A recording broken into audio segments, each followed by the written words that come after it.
நலாஸ் நாட்டு சர்க்கரை நலமுடன் வாழ நலாஸ் இந்தியாவிலேயே நாட்டு சர்க்கரைக்கு ISI முத்திரை மற்றும் அக்மார்க் அங்கீகாரம் பெற்ற ஒரே நிறுவனம். தொடர்புக்கு 9047045000. திரு அன்பு அவர்கள் நிகழ்ச்சி தயாரிப்பாளர் இன்னும் ஒரு கேள்வி கேட்டிருக்கீங்க. கைலாசாவில் மக்களுக்கு வரி இல்லை என்ற செய்திகள் உள்ளன.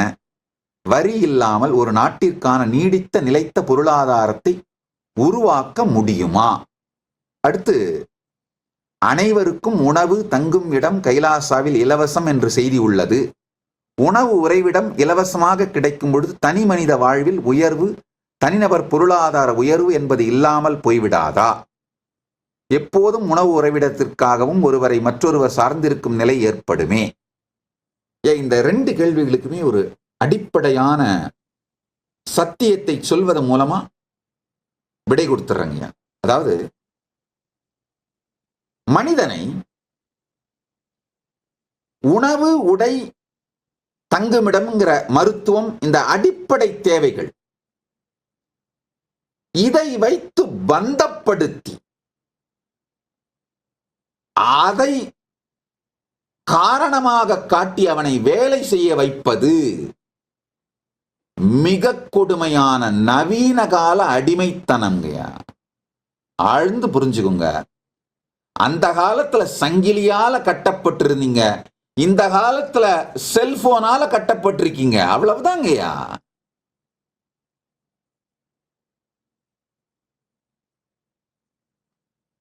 ஆழ்ந்து புரிந்து கொள்ளுங்கள். ஒரு மனிதனுடைய அடிப்படை தேவைகள் இந்த 5ம்: உணவு, உடை, தங்குமிடம், கல்வி, மருத்துவம். இந்த 5ம் அவனை இந்த 5க்காகவும் அவன் வேலை செய்தாக வேண்டும் அப்படிங்கிற கட்டாயத்தில், அடிமைத்தனத்தில் அவனை வேலை செய்ய வச்சா ஒரு ஸ்லேவா, மீடியாக்கர் மைண்டா தான் அவனுடைய மனம் வேலை செய்யும். அந்த மாதிரி ப்ராடக்ட்ஸ் தான் ப்ரொடியூஸ் பண்ணுவான். ஐயா, 2த்துக்கும் டிஃபரன்ஸ் நான் சொல்றது புரிஞ்சுக்கோங்க. பிரமிடு, தஞ்சாவூர் டெம்பிள், 2த்துக்கு டிஃபரன்ஸ் பாருங்க. பிரமிடுக்கும் நம்முடைய மிகப்பெரிய ஆலயங்கள், சனாதன இந்து தர்மம் நிறுவிய தஞ்சாவூர் கோவில் மட்டும் இல்ல, நாம் கங்கை கொண்ட சோழபுரம், கம்போடியா, இந்த பல்வேறு ஆலயங்கள், இந்த 2த்துக்குமான டிஃபரன்ஸ் சொல்றேன் கேட்டுக்கோங்க. பிரமிடு அடிமைகளால் கட்டப்பட்டது. எந்த கிரியேட்டிவிட்டி இல்லாம செதுக்கி செதுக்கி செதுக்கி செதுக்கி செதுக்கி அடிக்கிறது. நம்முடைய ஆலயங்கள் ஒவ்வொரு இன்ச்சும் கிரியேட்டிவிட்டியோட உச்சத்தினால் சீவி சீவி சீவி செதுக்கி பெடிக்யூர் பண்ணி மேனிக்யூர் பண்ணி உருவாக்கி இருக்காங்க. ஐயா, ஒரு ஆலயம் அமைக்கணும்னா அடிமைகளால் அமைச்சிட முடியாதுங்கய்யா. பல பேர் சொல்றது உண்டு, நம்முடைய பெரிய ஆலயங்களும் கூட அடிமைகளால் அமைக்கப்பட்டதுன்னு கிடையாது. ஒரு ஆலயம் அமைக்கணும்னா அதோட தலைமை சிற்பி மட்டும் இல்ல, வேலை செய்யற மொத்த பேருமே ஆகமத்தோட அடிப்படை அறிவு இருக்கணும். ஏன்னா எல்லா விக்கிரகங்களிலும் அதில் இருக்கிற ஒவ்வொரு தூணையும் ஒவ்வொரு தூணிலும் சரி இருக்கின்ற திருமேனிகளையும் தலைமை ஸ்தபதியே செதுக்க போறதில்ல, வேலை செய்கின்றவர்கள் தான் செதுக்க போறாங்க.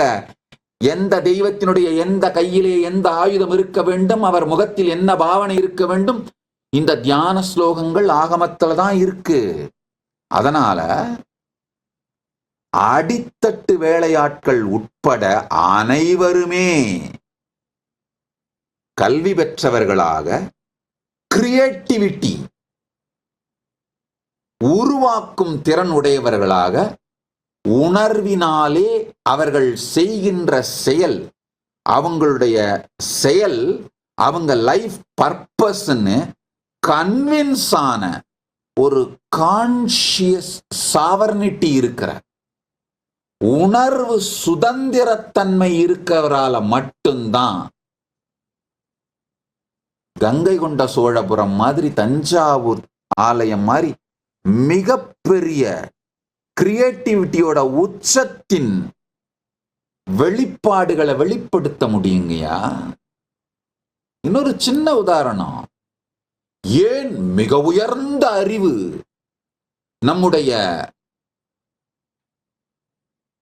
கங்கை சமவெளி, கங்கை சரஸ்வதி சமவெளி நாகரிகங்களிலே வந்தது அப்படின்னா, இந்த வேதங்கள் ஆகமங்கள் மிக உயர்ந்த அறிவுகள் எல்லாம் மலர்ந்தது அப்படின்னா, அங்க மனிதன் அடிப்படை தேவைகளிலிருந்து விடுபட்டு விட்டான். அடிப்படை தேவைகள் பிளண்டியா அவைலபிளா இருக்கு. மிகப்பெரிய ஜீவ நதிகளாலே உணவு, உடை, அடிப்படை தேவைகள் எல்லாமே பூர்த்தி ஆயிடுச்சு. அவன் சிவிலைசேஷன்ல மனித நாகரிகத்தின் அடுத்த படியை நோக்கி செல்ல துவங்கி விட்டான். உணவு, உடை, உறையுள், மருந்து, கல்வி எல்லாமே இலவசம். ஐயா, சனாதன இந்து தர்மத்துல எல்லா காலத்திலும் இது எல்லாமே இலவசமா இருந்ததுங்கய்யா. நீங்கள் மூளைச்சலவை செய்யப்பட்டு விட்டதனால், சனாதன இந்து தர்மத்தின் வரலாறு மறைக்கப்பட்டு விட்டதனால் உண்மைகள் மறைந்து விடாது. நல்லா புரிஞ்சுக்கோங்க. இப்ப இந்த காலத்துல உங்களுக்கு வியாதி வந்தா டாக்டருக்கு வருமானம். ஒரு 100 வருஷத்துக்கு முன்னாடி உங்க கிராமங்கள்ல என்ன நடைமுறை இருந்துன்னு போய் விசாரிச்சு பாருங்க. விளையறதுல ஊர் வைத்தியருக்கு பாகம் கொடுத்துருவாங்க. அப்படின்னா என்ன அர்த்தம்னா, ஊர்ல இருக்கவங்க எல்லாரும் ஆரோக்கியமா இருந்தா தான் அவருக்கு வருமானம். உங்க உடலுக்கு வர்ற நோய் தனக்கு வருமானமா இருக்கிற மருத்துவத்துறை நீங்க உடல் நலத்தோட இருக்குன்னு வேலை செய்வாங்களா? என்னையா முட்டாள்தனமா நம்பிட்டு இருக்கீங்க?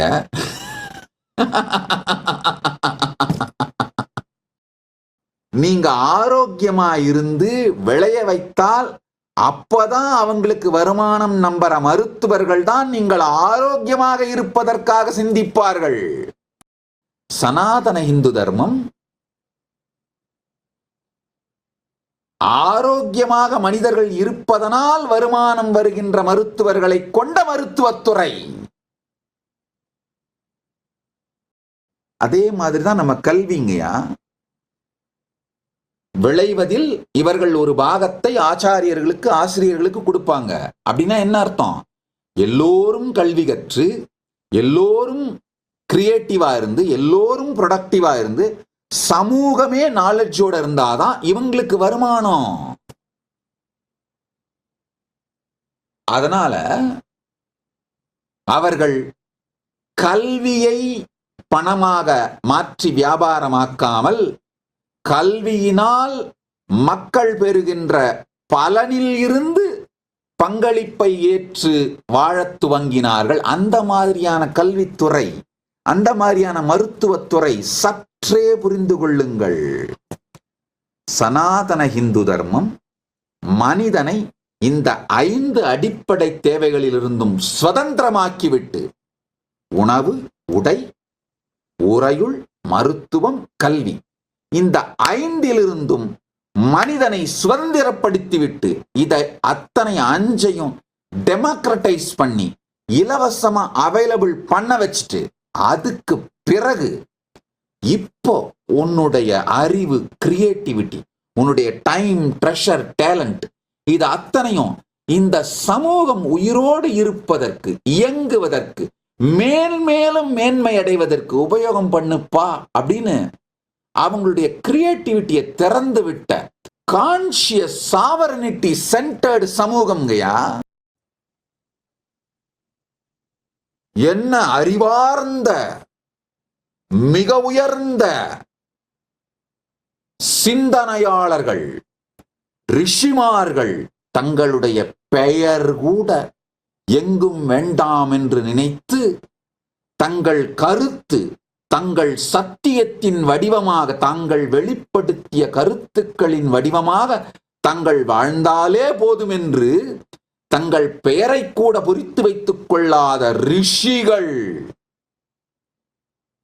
அதுபோன்ற தியாகிகள் உருவாக்கிய சமூகம் சனாதன இந்து தர்மம். அந்த சமூகத்தின் வாழும் வாரிசு நாங்கயா.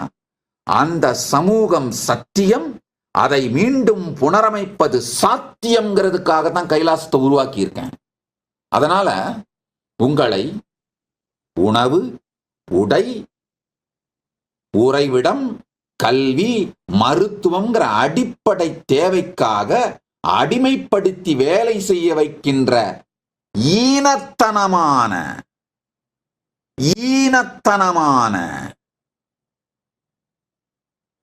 சமூக அமைப்பு சனாதன இந்து தர்மத்தின் அமைப்பு அல்ல. அதனாலதான்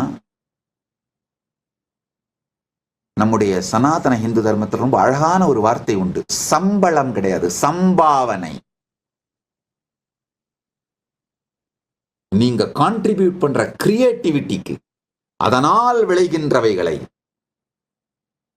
ஒருவருக்கு ஒருவர் கொடுத்துக் கொள்ளுவது, பகிர்ந்து கொள்வது, இந்த மனித சமூகம் அடுத்த நிலைக்கு போய்கிட்டே இருக்கணும்னா மனிதன் அடிப்படை தேவைகளிலிருந்து சுதந்திரப்படுத்தப்பட்டு அவனுடைய கிரியேட்டிவிட்டி, அவனுடைய time, treasure, talent, available energy, உடல் திறமை, மனத்திறமை, உணர்வு திறமை, உணர்ச்சி திறமை, கற்பனை திறமை, இது எல்லாமே சுதந்திரத்தோடு இயங்குவதற்கு அனுமதிக்கப்படும் பொழுதுதான் உலகத்தோட மிகச்சிறந்த படைப்புகள் உருவாக்கப்படுகின்றது. உலகத்திற்கு, சமூகத்திற்கு மிகச்சிறந்த பங்களிப்புகள் அளிக்கப்படுகின்றது. ஐயா, நடுத்தரமான அடிமை கும்பலை உருவாக்குவதற்காக இந்த கைலாச நாட்டை நான் உருவாக்கலைங்கய்யா. கான்சியஸ் சாவர்னிட்டியோட, ஒரு சர்வ சுதந்திர தன்மையோடு தலைவர்கள் உருவாகி மனித இனத்தை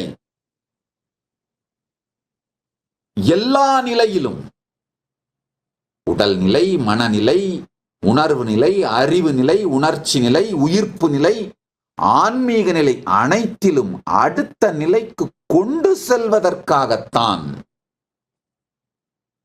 இந்த கைலாசத்தை உருவாக்கி இருக்கின்றேன். பரமசிவன் அருளாலே இந்த கைலாசம் மலர்ந்திருக்கின்றது. அதனாலதான் வரியும் இல்லை. வாழ்க்கையினுடைய அடிப்படை தேவைகள் அனைத்தும் இலவசம்.